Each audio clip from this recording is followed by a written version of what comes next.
Bonjour et bienvenue dans ce nouveau chapitre d'Histoire distillée.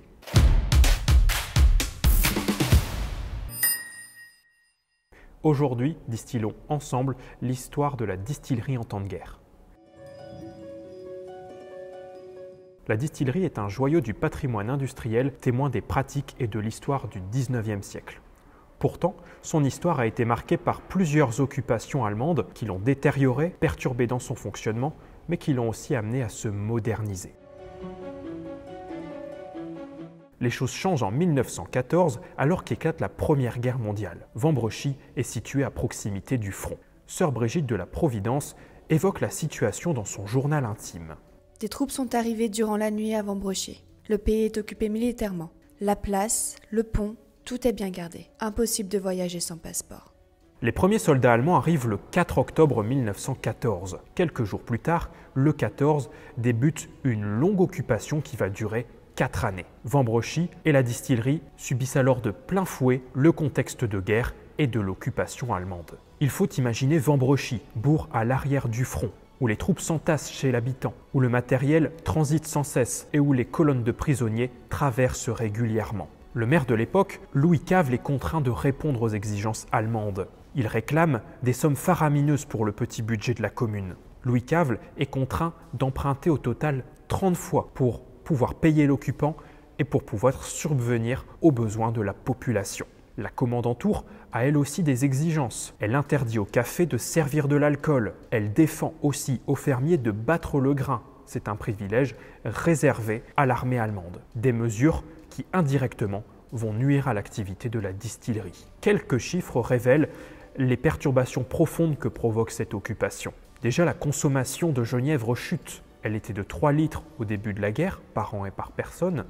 Elle tombe à la moitié, 1,5 litre à la fin de la guerre. Pareil pour le nombre d'ouvriers à la distillerie. Il chute à 14 seulement en 1914, tombe à 7 l'année suivante, pour stagner à 1 seul salarié pour le restant du conflit.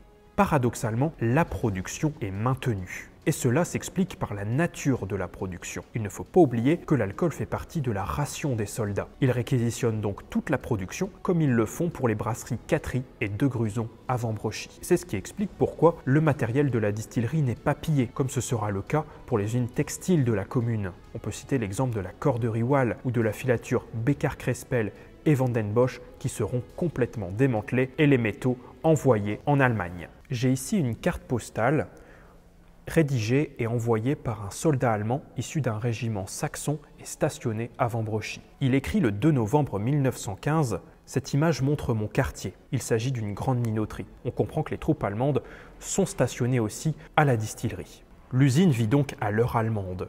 Sœur Brigitte évoque dans son journal en 1915 « Les jeunes soldats de la distillerie sont partis au feu ce matin. La poste quitte Quesnoy et s'installe au château de Madame Clessens. » On comprend que les belles propriétés de la famille et que l'usine attire les convoitises de l'occupant. Les notables dont font partie la famille Clessens sont des cibles privilégiées pour l'occupant, d'autant plus que Pierre Clessens est maire adjoint de la commune pendant la guerre. Les Allemands n'hésitent pas à les prendre comme otages pour faire plier la population. Les industriels, les membres du conseil municipal et monsieur le curé sont les principaux concernés par les prises d'otages.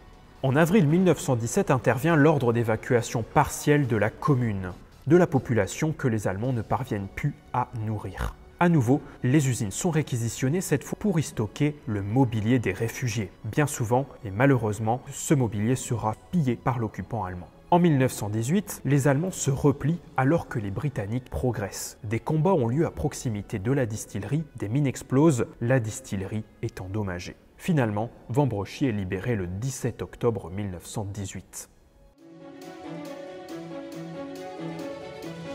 Après l'armistice de 1918, la distillerie entre dans une période d'âge d'or. Elle profite des dommages de guerre pour faire de nouvelles constructions et se moderniser. Elle érige donc de nouveaux silos de 1600 tonnes pour répondre à la très forte demande en genièvre dans les années 20. Elle construit aussi de nouveaux bâtiments d'habitation pour ses ouvriers et elle transforme l'ancien moulin à eau en une turbine hydroélectrique. La production de genièvre est contingentée à celle d'avant-guerre, ce qui permet à la distillerie de Vambrechy de pouvoir produire jusqu'à 72% de la production nationale. Elle produit alors en moyenne 1,5 million de litres de genièvre chaque année pendant l'entre-deux-guerres. Cette période d'euphorie s'arrête net avec le déclenchement de la Seconde Guerre mondiale. En mai 1940, l'armée française, par l'intermédiaire d'un soldat originaire de Vambrochy, fait sauter le pont-levis. L'usine voisine est endommagée. À nouveau, l'usine est aux mains des Allemands et les bâtiments d'habitation sont réquisitionnés. Malgré tout, la production est maintenue. Mais face aux pénuries de charbon, de matières premières, de verre ou encore de capsules, elle est réduite à son strict minimum. Face à cette situation, la famille Clessens place une partie de ses ouvriers au chômage. Lorsque la production reprend, elle reste très timide. L'occupation est marquée par plusieurs événements marquants. Le plus symbolique est certainement la chute de la flèche de l'église, déboulonnée par les soldats allemands et qui tombe en août 1940 à cause d'une tornade. Après la libération, les pénuries persistent et une partie des ouvriers reste au chômage ou est affectée à d'autres travaux, comme de l'entretien par exemple. Et cela sera le cas jusqu'en 1949. Après la guerre, la distillerie touche à nouveau des dommages de guerre qu'elle réinvestit dans les réparations causées par l'occupation allemande.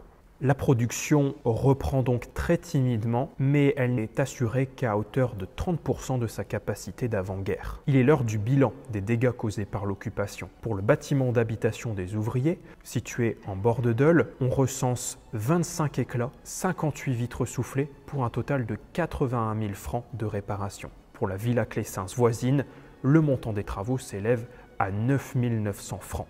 La famille reçoit à nouveau des dommages de guerre qu'elle va également utiliser pour acheter une ferme rue de l'Agrippin qu'elle transforme en 6 logements ouvriers, comme une marque d'espoir et de renouveau pour l'activité future de la distillerie.